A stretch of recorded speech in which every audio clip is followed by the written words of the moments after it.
Kan semakin sampean mencintai seseorang, semakin sampean ingin melakukan apa yang disukai oleh orang yang sampean cintai itu.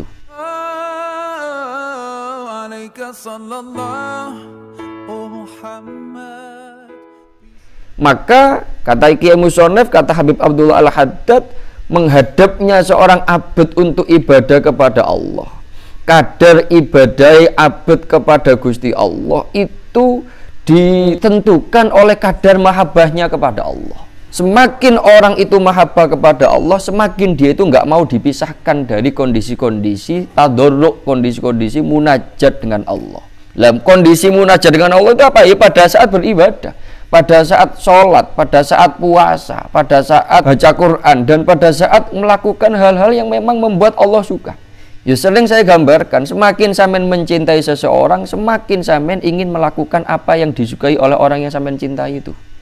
Dan kadar kecintaan seseorang kepada Allah itu ditentukan oleh kadar kemakrifatannya orang itu kepada Allah. Semakin sampean mengenal pribadi baiknya Gusti Allah, gampangan ngomong ngoten, semakin sampean mencintai Allah. Seperti halnya semakin sampean mengenal, mengetahui kepribadian luar biasanya seseorang, itu akan membuat semakin sampean takjub, sampean terkagum-kagum, sampean mahabbah, tergila-gila pada orang tersebut. Nyopamu kok seweneng mendengar kae, seakan-akan sudah gelem dipisah neblas mbek arek kae. Nggih Gus, karena kepribadian itu menyenangkan. Kepribadian itu membuat saya itu senang, membuat saya itu bahagia, membuat saya itu tenang di sampingnya. Lur mangsaku biasa sampean mesti jawab, nggih karena jangan mboten begitu mengenal kepribadiannya yang asli. Coba jenengan mengenal kepribadian yang asli seperti saya mengenal kepribadian dia yang asli, pasti saya jamin jenengan juga akan tergila-gila pada dia. Kira-kira bahasa cintane wali niku ngoten. Kenapa para wali niku sampai tergila-gila untuk ibadah ning Gusti Allah? Sampai jarene wingi niku sampai pada satu titik di mana ketika harus berpisah dengan Allah untuk kesibukan keduniaannya yang secara darurat harus dilakukan, semuanya ngurusi keluarga, semuanya ngurusi masyarakat dan lain sebagainya. Itu harus memaksakan diri mereka. Nggih kudu mentakalluf merdi-merdi awake untuk menjalankan itu dalam rangka untuk memisahkan gampangan secara lahiriah dari Allah. Itu ketika kita nggak akan menerimanya logika kita. Kenapa? Jawaban mereka karena mesti mereka mengatakan karena kalian nggak mengenal Allah seperti saya mengenal Allah. Lek cara amus kenal Gusti Allah kaya olehku mengenal Gusti Allah, maka niscaya kalian akan juga mengalami kondisi yang sama dengan saya. Ngoten niku. Jadi semakin kenal, semakin makrifat tenggene Gusti Allah, semakin muncul perasaan mahabbah. Semakin mahabbah, semakin cinta kepada Allah, semakin semangat beribadah semakin tinggi. Semangat untuk taat semakin tinggi. Ketakutan untuk maksiat itu semakin tinggi dirasakan.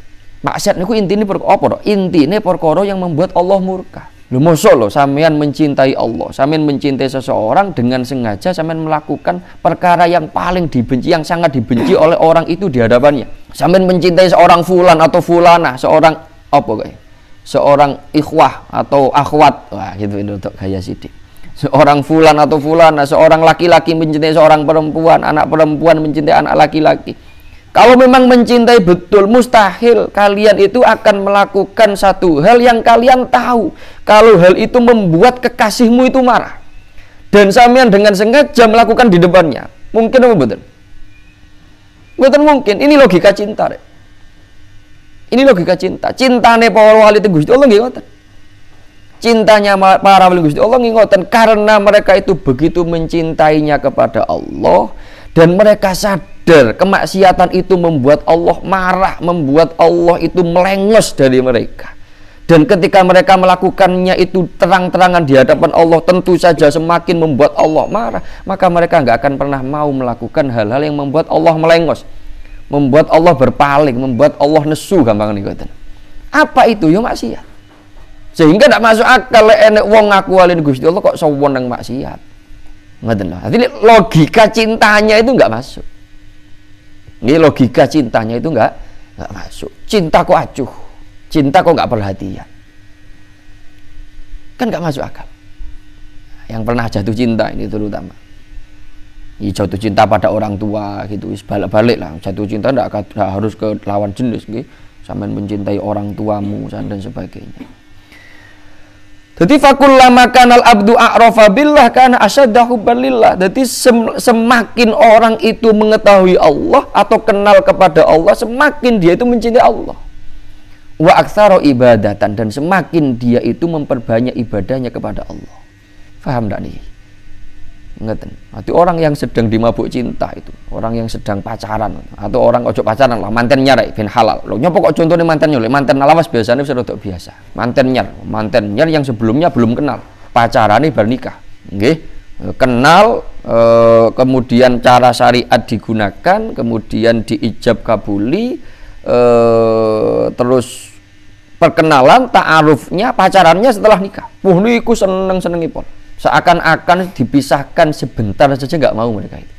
Nyan dia keluar berbelanja ning warung sebelah itu loh, ditelene ning sing lanang. Loh itu bukan lebay rek. Karena memang perasaan yang membuat mereka semacam itu. Dan itu tulus. Kalau memang cinta loh. Bukan masalah lebay, itu memang ketulusan karena didasari rasa cinta. Jadi berpisah gol di apa jenenge lek coro kita di tempat yang air sulit dadak neng kali ke sungai untuk mandi, untuk sekedar cuci, itu berdua mereka. Untuk sekedar belanja ke toko berdua mereka. Nggak bisa. Kenapa? Ini sekali lagi bukan lebih. Karena apa? Karena ada cinta di situ. Nggak mau dipisahkan. Lah cintane wali Gusti Allah, kondisi yang betul-betul berdua dengan Allah saat munajat itu, saat sholat, saat ibadah, saat zikir, saat baca sholawat, saat baca Quran dan sebagainya itu. Sehingga mereka itu nikmat berlama-lama itu. Itu mahabbah itu. Itu cinta itu. Kok enak cinta ndak gelem petuk blas dengan kekasihnya, itu kan lucu. Sampeyan ngaku mencintai orang tuanya liburan tapi ndak tahu ning omah belas, ya lucu. Kamu jadi cinta wong tua apa cinta apa gitu. Jadi mencintai orang tuanya tapi liburan pondok ning omah ora tahu bareng wong tuane. Ngluyur. Mumpung liburan Gus dolan ngene kanca-kanca. Oh, ora tok wong tua ndak boreken itu. Cintamu ke teman apa ke orang tua? Sampai pulang liburan itu rindu pada orang tua apa rindu pada tempat-tempat permainan? Nah, kan gitu. Dipertanyakan kan cintanya kan. Cinta masa nggak suka berdua gitu. Cinta kok tidak janjian ketemuan kok uang ngelerang. Ngoten. Kita ngaku cinta ke Allah tapi kita kali Gusti Allah janjian ketemuan, kita selalu ngapusi Gusti Allah. Apa janjian ketemuan ya sholat. Baik Gusti Allah wis ngenteni sampean di awal waktu sholat kita sik turu. Digugah ndang digugah tentene Gusti Allah kae lho. Engko sik lah, cinta kok koyo ngono. Waktune sholat wis mentek, nggih, waktu sholat, waktu zuhur wis mentek, waktu asar wis mentek, waktu maghrib wis entek kok sik santai-santai. Sik sedul ngerokok, sik mangan, sik nyopo. Ngono kok ngaku cinta ning Gusti Allah. Wong dijak ketemuan Gusti Allah yang ngelerem. Paham? Itu logika cinta. Jadi logikane semakin orang itu mengenal Allah, semakin dia mencintai Allah. Semakin dia mencintai Allah, semakin dia berbanyak ibadahnya kepada Allah. Semakin dia itu menjauhi maksiat dan larangan-larangannya Gusti Allah. Alaika sallallahu Muhammad.